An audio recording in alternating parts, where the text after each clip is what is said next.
or their representative wishing to speak must register and submit the registration slip to the zoning administrator at this time.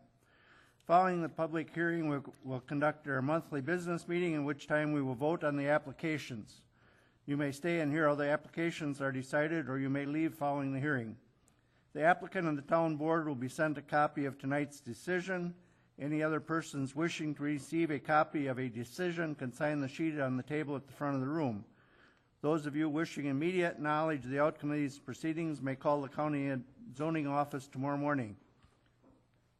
The procedure we will follow for hearing each application is, after the application is read, the applicant, their agent, or representative will be asked to present their application, followed by any questions or comments from the board. Then all correspondence will be read. Then others in favor will have a chance to speak. Anyone objecting will then have a chance to speak. I will then ask for a summary of the board's field visit observations and any staff comments. Finally, the applicant will be allowed a chance for a short rebuttal if they wish. Anyone wishing to speak should use the microphone, state their name, and direct their comments to the board. Because of the number of applications tonight, I am asking that all testimony be kept brief and to the point.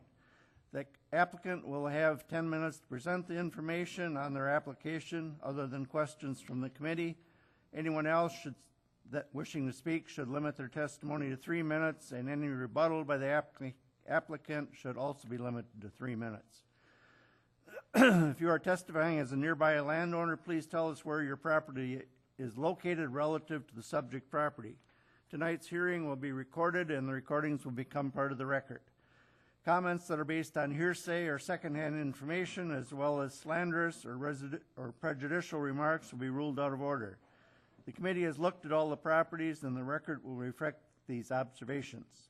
Any person affected by an administrative decision of this board has 30 days from the filing of tonight's decision to file an appeal. Such appeals are heard by the Waushara County Circuit Court. Information on appeals is available from Clerk of Court's office and qualified legal counsel. The county assumes no liability and makes no warranty as to legality of any construction commenced prior to the expiration of this 30-day period. Now I'll introduce the rest of the board. To my left are Amy Schultz, Recording Secretary, Kevin Fitzgerald, Mike McClay, John Benz, Larry Tim. My name is Roger Wagner. Todd Waller, Zoning Administrator, seated to my right. First variance to be considered tonight, Joseph and Melinda Stevens, Belvedere, Illinois, made an application for a variance in accordance with Section 58-542, Paragraph C, Paragraph 2 of the Waushara County Zoning Code to construct a 28 by 46 one-story single-family dwelling on a basement with a 28 by 22 attached garage and a 13 by 13 patio coming to within 10 feet 9 inches of both the easterly and westerly side lot lines, 15 foot required in the RS-20 residential single-family zone within the shoreland area. Location Lot 8 of F.W. Platt of Pleasant Lake Summer Resort and part of Government Lot 5, Section 33, Town 18, Range 8, Town of Coloma, Pleasant Lake, W13431 Bluegill Lane. Is the applicant present? Would you come forward, please?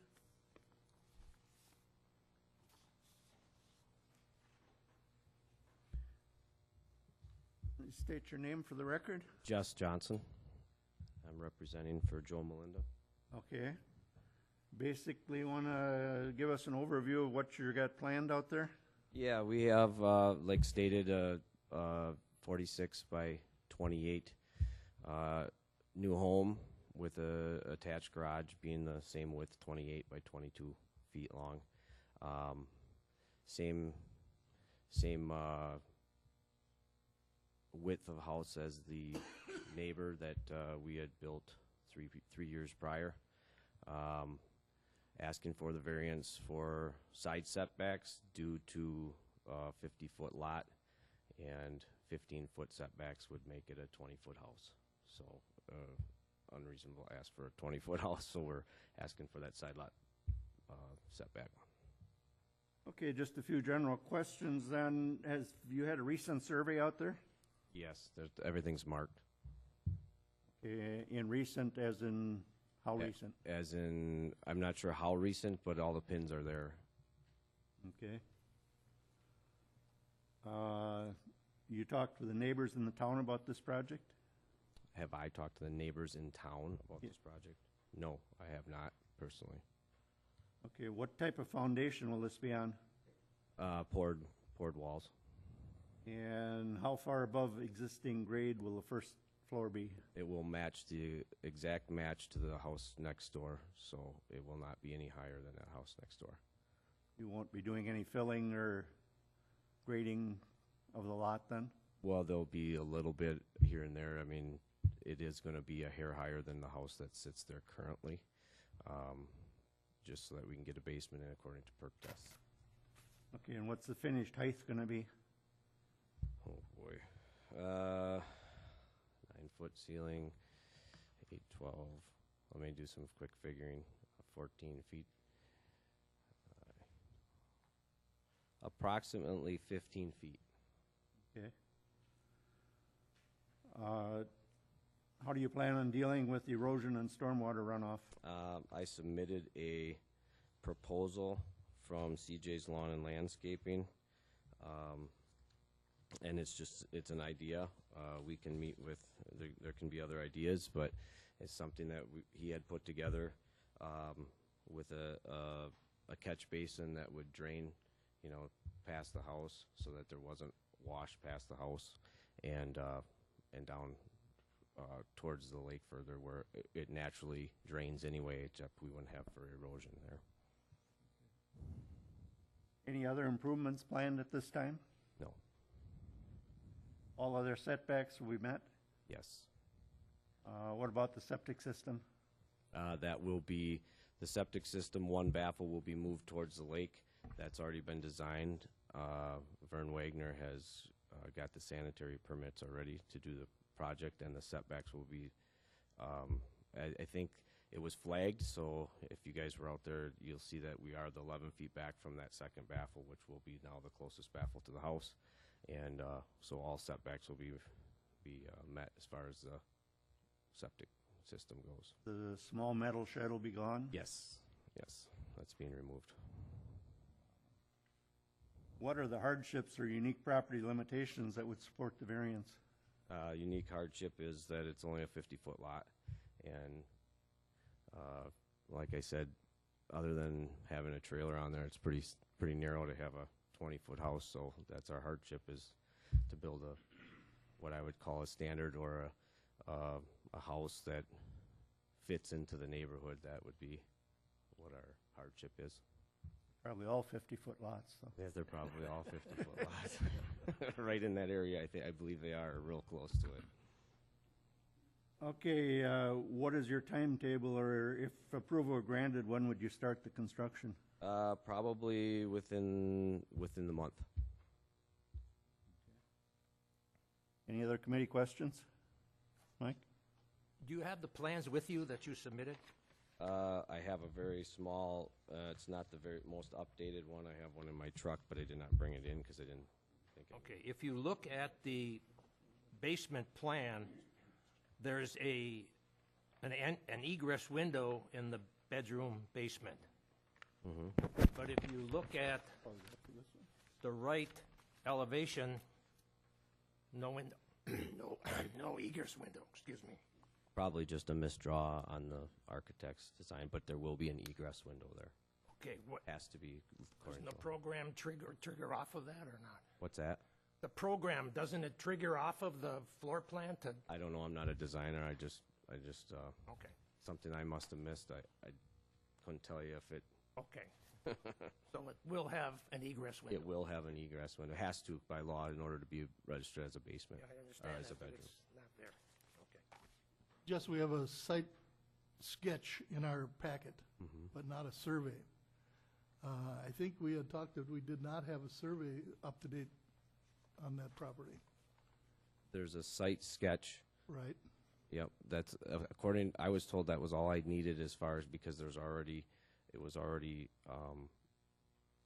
All the pins are marked there.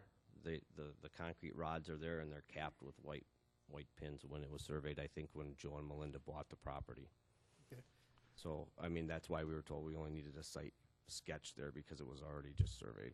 So that should be in our records. Yeah, and just for your information, It is? Oh, good, okay. yeah, and we are going to have that, if everything goes through, it will be, the surveyor, career survey will go out and actually locate the house so we know it's exactly where it Good. needs to be, not me. I don't want anything to do with it. No, that's good, okay, thank you. That was my question, too. There's no survey. What we've got here is just, it's an old survey with, pencil drawn on here, but one thing that, yeah. Oh, well, yeah, correct, it's a site sketch. Yep. Any other committee questions? Probably wouldn't be a bad idea to have a surveyor out there when you're digging, at least. Yep, he will be. He will be. I've already talked to him. He will not only mark it to dig it, but he's going to mark it in the hole too. So once it's dug, it will be marked in hole by him. So, career. Well, it used to be career. Now it's. Trent Nelson. There's a difference between a site sketch and a certified survey map. Sure is. A site sketch just marks those original platted corners from when that original plat was done, and that's a difference between a certified survey map. Okay. I mean, the sketch was required for the variance, but that's different than a certified survey map. Well, I'll check with the surveyor. He could probably pull that and then go off of that. I mean, everything's rotted. I mean, they were very good when they bought the property too. I mean, it's all marked out there. So. Okay, any other committee questions? Okay, thank you. You can have a seat. Thank you. Any correspondence? Yes, we received a call from Mark Kirschner, chairman of the town of Coloma, on last Friday, who informed us that this matter was recently discussed at the town's regularly scheduled meeting on September 4th, and that the board posed no objections to the subject variance request. The board at that time felt that the proposed improvements were in keeping with the neighborhood and actually provided greater setbacks to adjoining homes than what presently exists. And that's all we have in terms of correspondence. Okay, we have registered to speak in favor, Fred Erickson.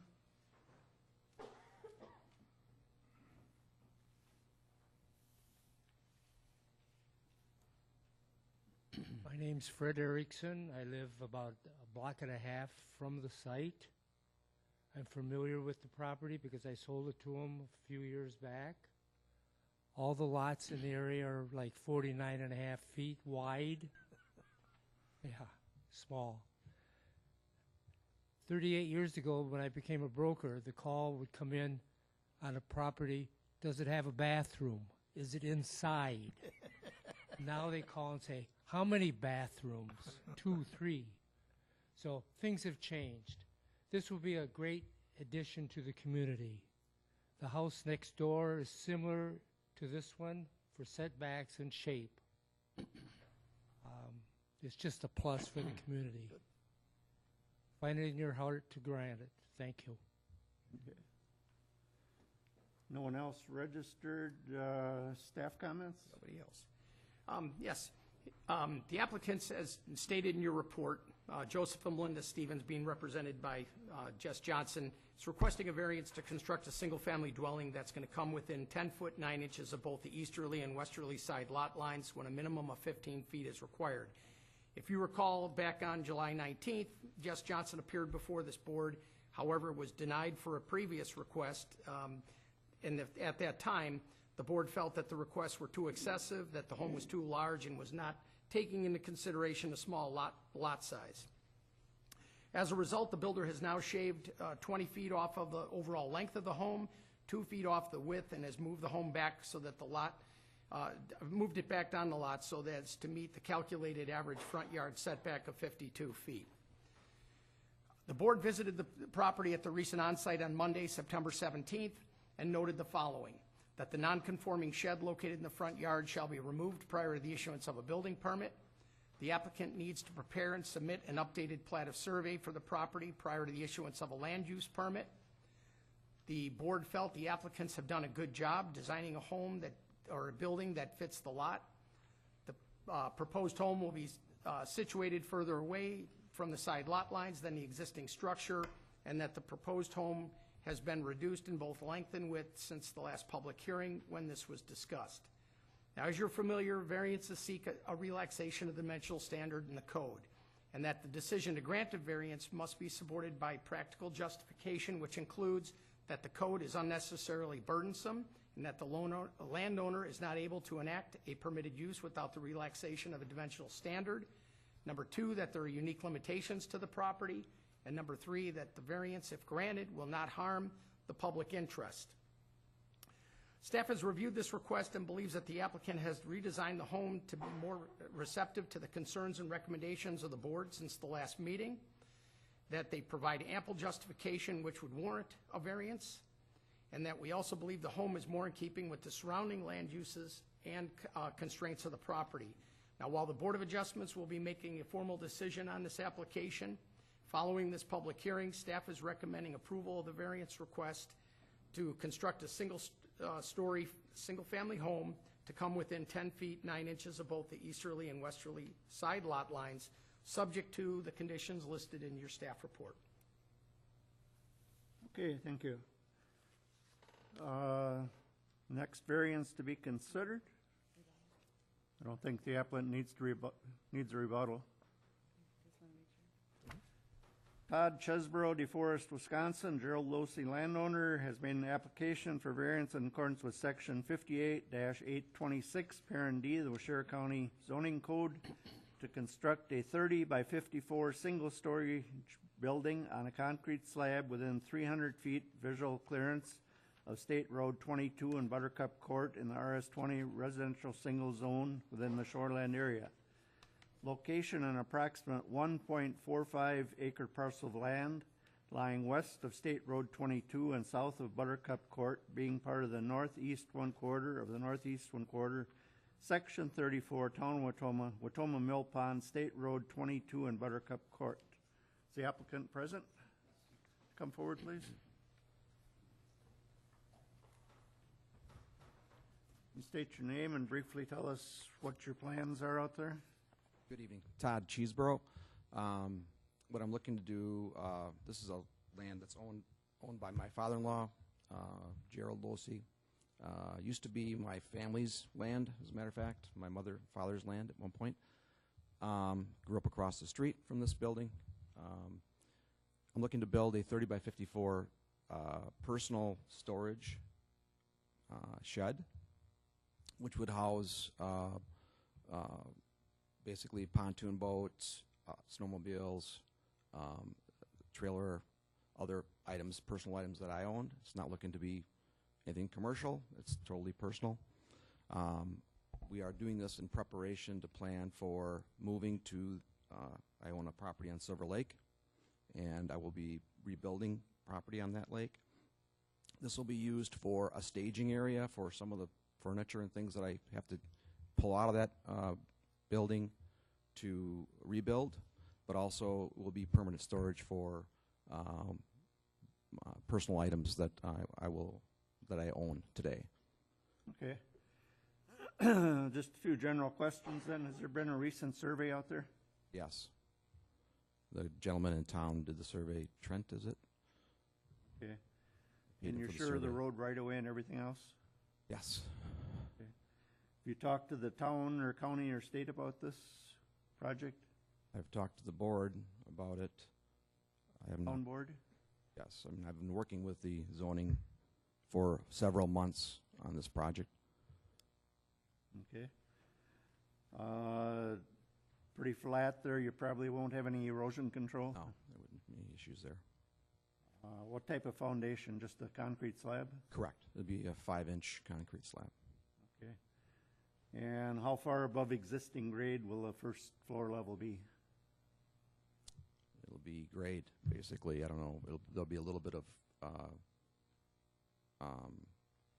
fill will have to go in there prior to building, but that's it. I'm not a builder. I don't know exactly. You're not how- going to raise it up Seen more all than the, a if you've foot seen or all so? the drawings, I mean, I've I've submitted all the drawings for it, which I think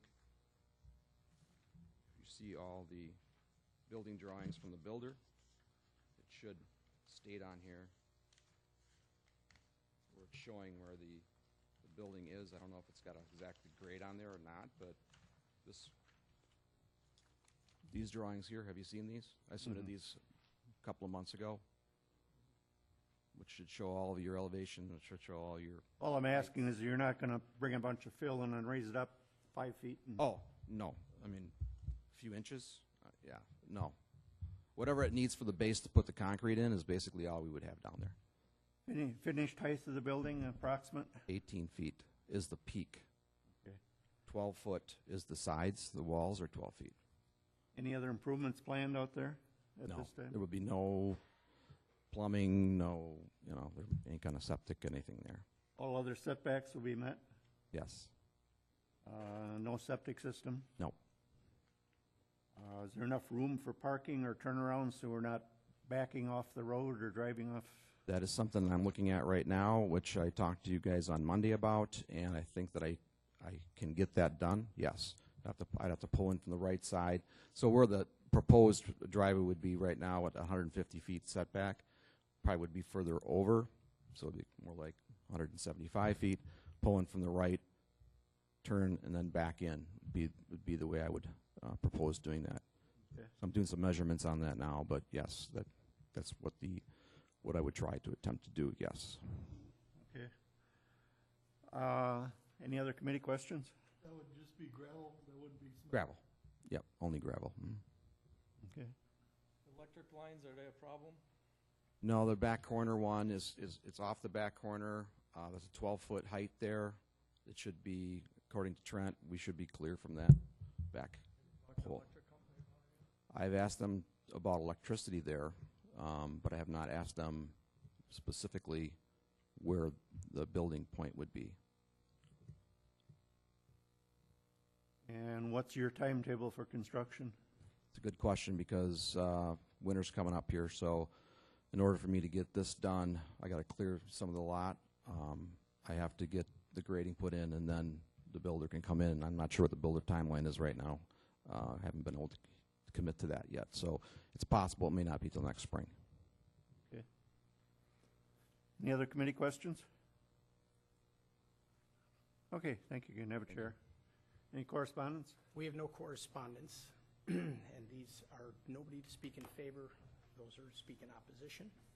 Okay, no one registered to speak in favor, and you have no Correct. correspondence? Nope. Okay. Speak in opposition, Cynthia Summer. Oh.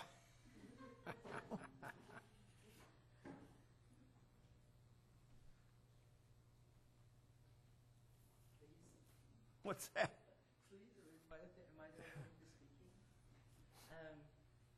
I'm more in opposition of the pole building being put there, period. I know the purpose of it is for variance for zoning, but it is a residential single household, not a storage building area that we live in. So that's more of where my opposition falls with this. And like I'm saying out in the lobby with Amy when she was talking about the setbacks and stuff like that there, it's not a tree. She's like, well, there's lots of tree and brushes. I'm like, well, this isn't a tree. We're talking a permanent structure that's more of a blockage. And when you hear 12 feet tall at the sides and 8 feet tall at, in the middle, that's pretty big. And actually the dimensions are bigger than the house you can. Just talk to us. Oh, I'm sorry. My house is only 20 by 40, and I live right across the street from, well, not right across, but kitty corner from the proposed storage building. And I'm like, that's huge. That's a huge storage building. So I just think, pulling out there when you have snow blowing and everything else to know that's there when you're looking further down the highway. And, it's clear because there's no leaves on the tree in the wintertime and stuff. So I don't know if that's going to make a difference, but I guess that's all I have to say. Okay, thank you. Rachel Heisey?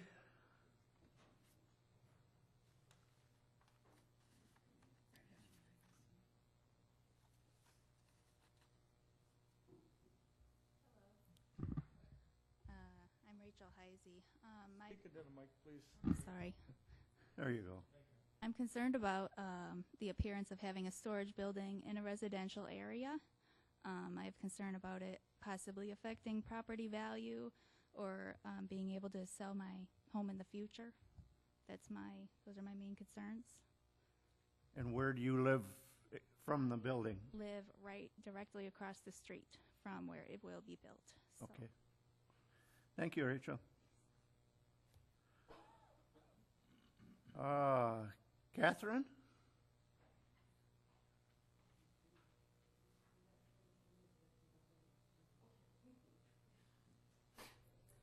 I'm probably the longest resident of that neighborhood, surviving, right? Anyway, State your name, please. my name is Catherine Badura, Okay. and I feel bad about this, Todd, but when I first built there, we were told this is a residential zone residential, and that we could not have any storage building by itself without a house on it, which was no problem because of my acreage. And then we had a situation where one of the neighbors, who's not there anymore, built a storage area across the road without anything, and it got to be quite a situation. And Mike Cushell, whose son-in-law isn't here, but Mike Cushell was very upset about that, and since then he's deceased. So I'm just questioning, this was supposedly zoned residential, how you can continue to build outbuildings or separate buildings that's not on the property of a house, according to our zoning. And I found out about this at noon today, and I was working all day, and I didn't have time to get out the zoning ordinances anymore. But that's what I was informed of and, when we built in 1972, I think it was. Okay? Okay, Thank you. I also have somebody to appear and speak for information only. Jay Heisey, appear and speak for information only.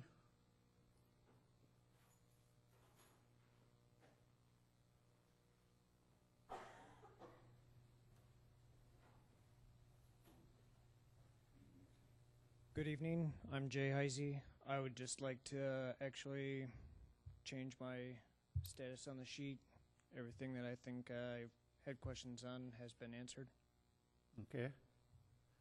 No comment one way or another for it or opposed to it then? I'm actually kind of opposed to it based off of the same concerns that have been raised in the previous statements. Like my wife said earlier, we live right across the street. Part of our main concern here, I guess, is the potential fact that it would have an eyesore effect on the rest of the residents in that area. Okay. Thank you. Come on forward.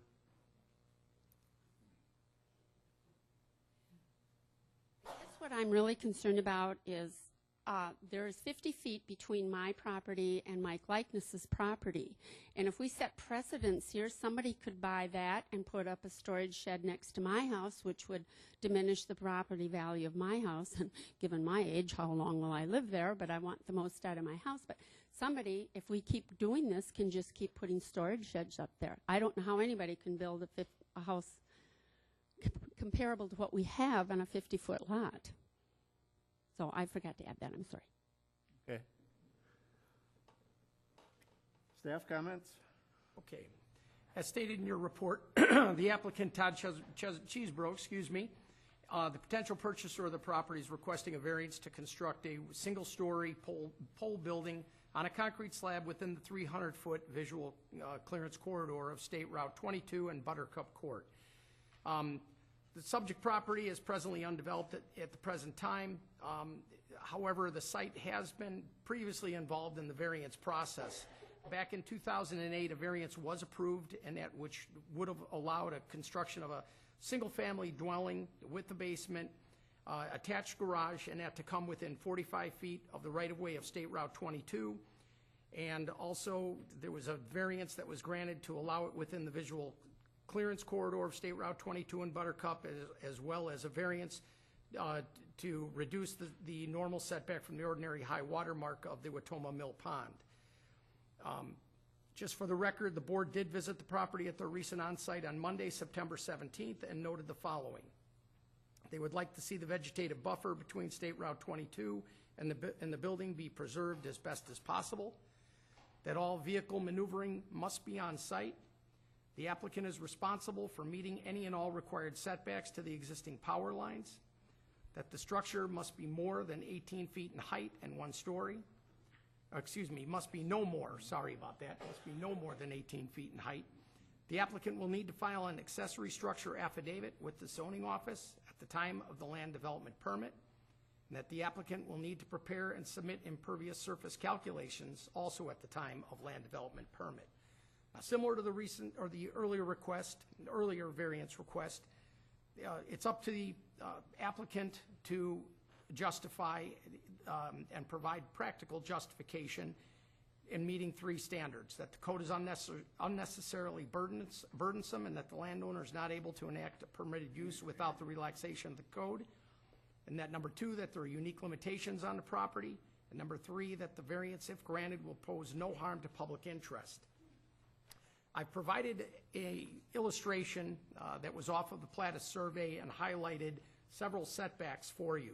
As you can see, between the wetland setback, the highway setback, roadway setback, and visual clearance, it leaves just a small little triangular portion of area that would be considered buildable.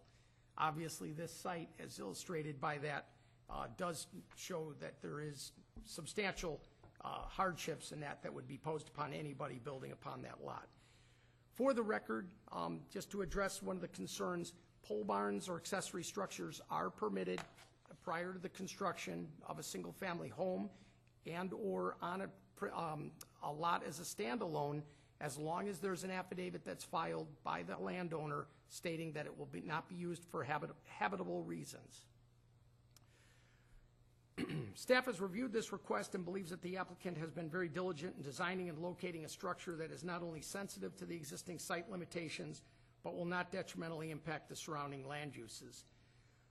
While the Board of Adjustments will be making a formal decision on the application following the public hearing, staff is recommending approval of the variance to allow construction of a single-story pole barn on concrete slab within the 300-foot visual clearance of State Route 22 and Buttercup Court, subject to several conditions as listed in your report. Okay, does the applicant have anything in rebuttal to comments made tonight? Okay, that closes the public hearing for the board. We'll adjourn to the room immediately outside the door here for our business meeting, at which time we will vote on the applications. You may come in there with us, and public planning and zoning will meet here for their public hearing next.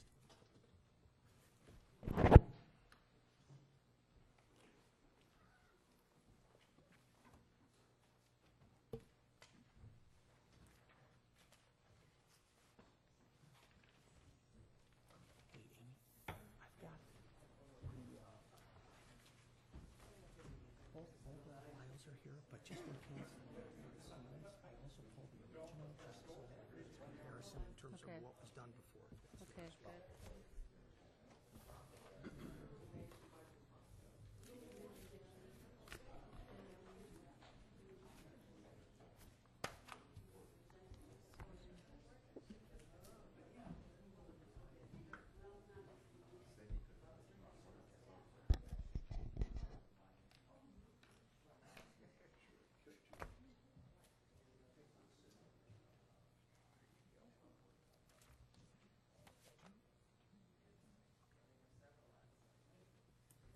Come on aboard. But I'm just gonna. Throwing more stuff at me earlier. I was gonna throw it right back over there.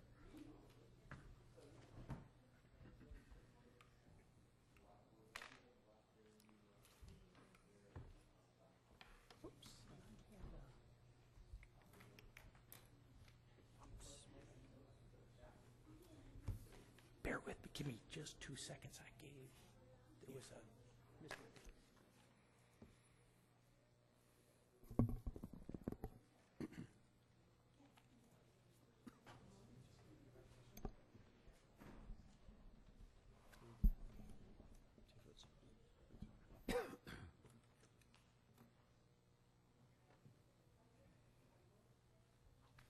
Looking over your shoulder, that's what I wasn't trying to do. We'll get it.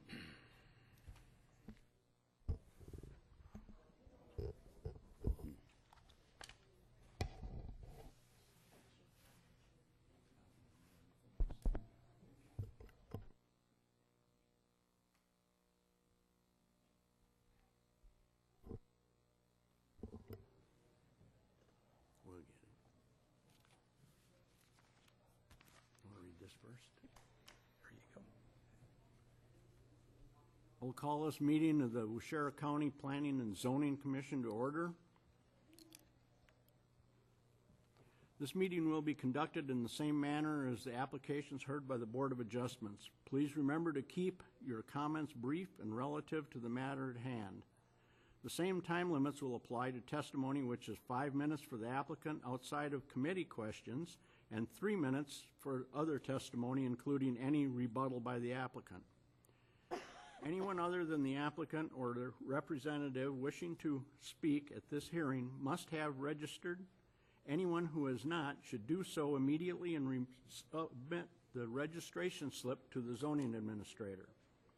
The committee has looked at all the property, and the record will reflect these observations. The following public hearing, the committee will conduct their monthly business meeting, at which time we will vote on the application. You may stay and hear how the application is decided, or you may leave following the public hearing. Any person affected by an administrative decision of this committee has 10 days from the filing of tonight's decision to make an appeal. Such appeals are heard by the Board of Adjustment. Information and applications are available from the zoning office. The county assumes no liability and makes no warranty as to the legality of any construction commenced prior to the expiration of this 10-day period. I'll now introduce the committee. Jerry Lauer, Pat King, George Peterman, Carl Grissar, I'm Mike Kapp, no Ted, Todd. There you go. You can have that one. Conditional use. Leo Sauter, Ripon, Wisconsin has made an application for a conditional use in accordance with Section 58-903P3 of the Waushara County Zoning Code for filing and grading in excess of 10,000 square feet in an area within 300 feet of a navigable waterway with drainage to the waterway. Reclamation plan in accordance with Section 58-963 and the AG zone within the shoreland area. The location is an approximately 32.5 acre parcel of land, being the east one half of the southwest quarter of the northwest quarter, Section 30, Township 18N, R12E, Town of Warren, County Road F.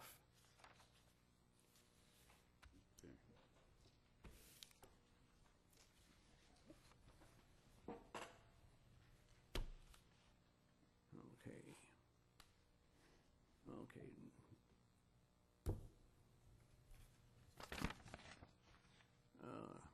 Is the applicant present? Come to the podium. Leo Sauter. I don't know, looks like a fairly new board here, some of the people I didn't see before. I was here twice before for the same variance. Unfortunate, people was doing the paperwork didn't include the whole farm, basically. So I don't know if you want to hear the story from the start, about 4.5 years ago when we started this project or not. It might get boring to you, I don't know. We started with a small pond, irrigation pond plus a fishing pond approved by the DNR, and when we dug it, we had a big pile of sand there, about 3,000 yards. And I had a friend that said, well, we can screen that and sell it for cow beds.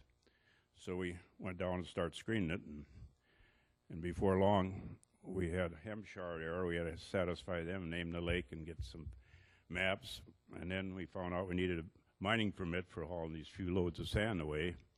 So we got the mining permit, got that done. And a little later, we had to get a variance because we were too close to a drainage ditch. From then on, we were asked to clear up a problem where we thought the farm was reclaimed for out of wetlands for agriculture, but it was not taken out for, if you go into commercial field, you got to have it taken out of the wetlands again. So we spent 6 months with an engineer, and we got the whole farm taken out of the wetlands.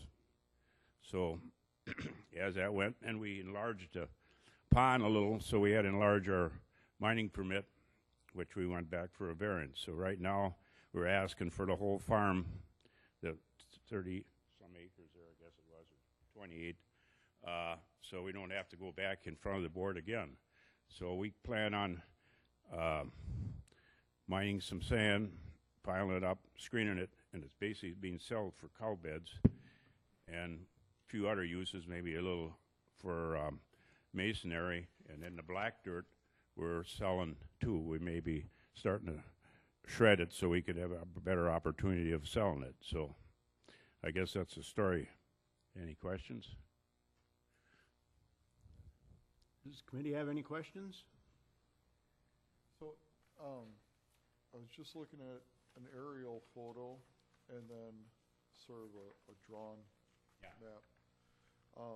So currently there's 4 ponds? Ponds there now. 2 ponds, okay, that's, okay. So what we had to do from the pond 1, pump it into 2 before we could let it run into the ditch. So then in these numbered areas, those represent? They're numbered as we plan on proceeding. Okay. Over a 4-year period or 5. Those will all be ponds as well? So they'll be connected together at some time. We're making small ponds so we don't have to pump as much water. Otherwise, we'd be pumping the big pond, see? Sure. So we just dig a small pond, they'll get hooked gradually together. Hopefully, it'll be over 20 acres of water. And it's just sand and black dirt? Just sand and black dirt is? Topsoil, peat, and there's some clay there. We got to find a market for the clay, or we're going to mix it in with the black dirt with a shredder. We hit some clay on one end. We dug some testing, and now we think we're clearly in all sand. When you're done with this, will there be well, it could be just a big personal pond for the family. Zoning sounds like they'd let us make a campgrounds. We got enough land if we wanted to subdivide it. We got enough land there for creating septic systems on the hill.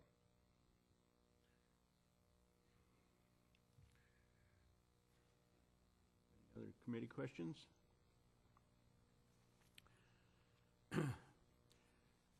I do have a couple questions myself. I noticed in the plan that you have here that the boring locations are all down close to where the little stream is that flows out of there. Is there any reason that, what's the boring? Yes, on here there's 1, 2, 3, 4, 5, 6, 7, 8, 9 boring places. That's where we test where what type of soil's down there. Okay. And that's why it's so close to where the little river is. Okay, super. I think that's all I've got. So, is there any correspondence? Counties received no correspondence. Doesn't look like there's anyone in favor to speak. I have nobody for registered. or against. Exactly.